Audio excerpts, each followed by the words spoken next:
Karyn Bryant for MMA H.E.A.T. I'm here with Corey Anderson, who is facing Tom Lawlor at UFC 196. What do you make of this matchup? You know, he's up at 205 pounds now after he'd been at 185 for some time, done a little bit of time at 205 again. And do you feel that he is really ready for your game and what you can bring in this weight class? Seeing that he's coming to 205, I think I'm going to shock him a little bit with the size and the pace. You know, at 85, he was bigger and set the pace. And in all my fights, everyone sees I push the pace and I set the pace. And the pace I start with is the same pace I'm going to finish with. And I don't think he's going to be prepared for that. I think when he moved up, he expected, oh, the guy's going to be bigger, slower. I can outpace him. But the fact to go against somebody my size, my athletic ability, my build, and to have the cardio and speed I have, that could be a problem. Where do you think he is dangerous, if anywhere? Oh, his jiu-jitsu is definitely slick. There's no doubt about it. You take a bad shot and you sit for 1 second. Most guys that take a bad shot and they can recover, but for him, you take a bad shot and you sit there longer than a split second from watching film. He'll have the guillotine in, going for it, and then he's good. Like the second you sitting still, he can leap forward with that shovel hook they throw. And his arms isn't that long. I'm 79 inches. He's like 74, but he knows how to make up the distance with his leap. He covers the distance good before I can get back, so I have to stay moving the whole fight. So you're coming off a couple of wins. You're on a 2-fight win streak. Last one was Maldonado, right? And then you also beat Blachowicz. How good did those wins feel for you, and how much do you think they've made an impact for you in terms of letting people know you're here and you're somebody to be reckoned with in the division? Those wins are big for me, not just for myself and my career in the UFC, but just to get out to the people. It's like to think the people that those guys beat and the name they carry. I mean, Blachowicz beat Gian, and that's 5-year-old beat Gian and Blachowicz beat Alir TV, and both those guys ranked above me, and that was before I was even in the UFC. And to come in and defeat them, not in just like a split decision, but dominating win. One round was 10-8 round or 2 10-8 rounds or something against Blachowicz, a veteran.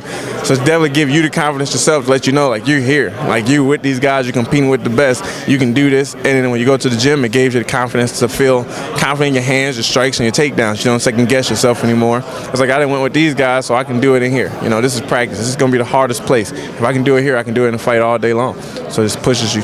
Now, I don't know if you saw this week's UFC Tonight. We do a thing that we call Fighter to Watch, and you were the one that DC picked. I actually saw last night. I was sitting at a restaurant drinking water and hanging out, and I saw it come on TV. I couldn't hear it, but I saw it, and my buddy actually sent me a copy on it. He had videotaped it for me, so that's pretty cool. Yeah, that's got to feel pretty good. I mean, the champ, you know, I don't know if it's like a pressure thing or whatever, but he's excited by watching you, and I would imagine that feels good to know that other fighters are recognizing and are fans of you. Yeah, it's definitely a great feeling, especially when the champ says it, and he's in the same weight class. I mean, it kind of makes you think, like, he knows, like, I'm on my way up. Like, he knows that not just another guy in 205. This kid has eye on success.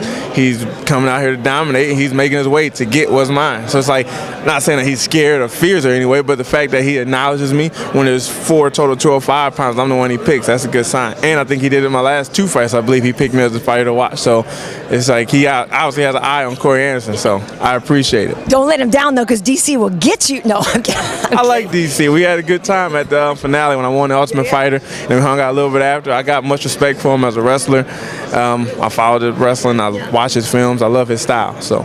When you bring up the Ultimate Fighter, you know, some people have gone on to great things from there, and for other people, they never really kind of lived up to what could happen after that. Did you feel that it was a positive boost for you, or that it all of a sudden added this thing that, like, well, maybe he's not that good. I know he went tough, but he didn't do X, Y, Z.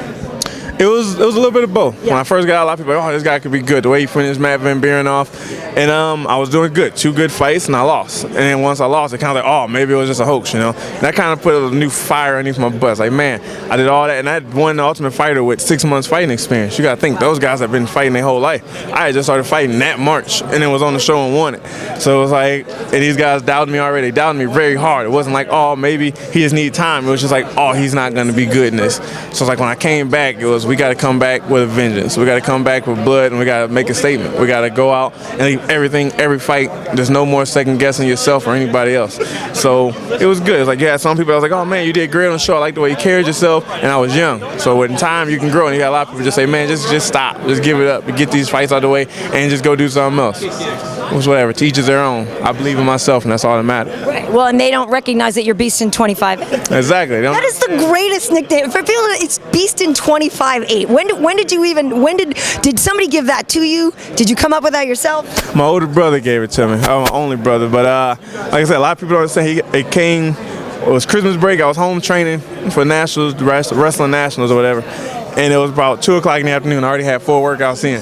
And I just got to his house, and I just kept watching my watch. Like, why you keep looking at your watch, man? Like, you keep looking at your... Like, cuz I got to set up an appointment at the gym with somebody to go wrestle in like a little bit. Like, bro, you just got home from the gym. Like, chill. Like, everybody talking about they doing this 24/7. Or I'm in the gym beasting. I'm in the gym beasting. It's like, you like... And he kind of looked away and he looked at me like a movie. He's like, you beasting 25/8. And it stuck. So, national, I didn't hear it again until nationals. He walked up with a box of shirts and handed them out on the front. It says, beasting 25/8, ... And I'm like, what the hell? You turn around in the back, say, because 24/7 don't cut it around here. And it was like, oh, and I stuck with it since. I changed my nickname and wrestling and everything to that. So just took it with me in fighting. We started a clothing brand, and that kind of like kicked everything off with it. It's fantastic, and I don't know if you've ever heard us talking about you at Fox, but we love it, and I think Brian Stan says it just whenever he can. Like he just loves it so much. So I hope you appreciate that we're having a good time with you. But it's all a good fun. Funny because when I first got it, people were like, what kind of name is that? Like you see all the blogs, that's like the worst nickname ever. That makes no sense. This and this. And like I told them, like eventually they're gonna realize what beasting 25/8 mean, and now people catching on like, oh, well, he actually is. Even Brian Stan, John Anik said after fighting in Brazil, like that extra day of the week, it makes sense. My sister called me like, oh my God, they finally caught up. So it's pretty cool. It's like it's finally kicking off.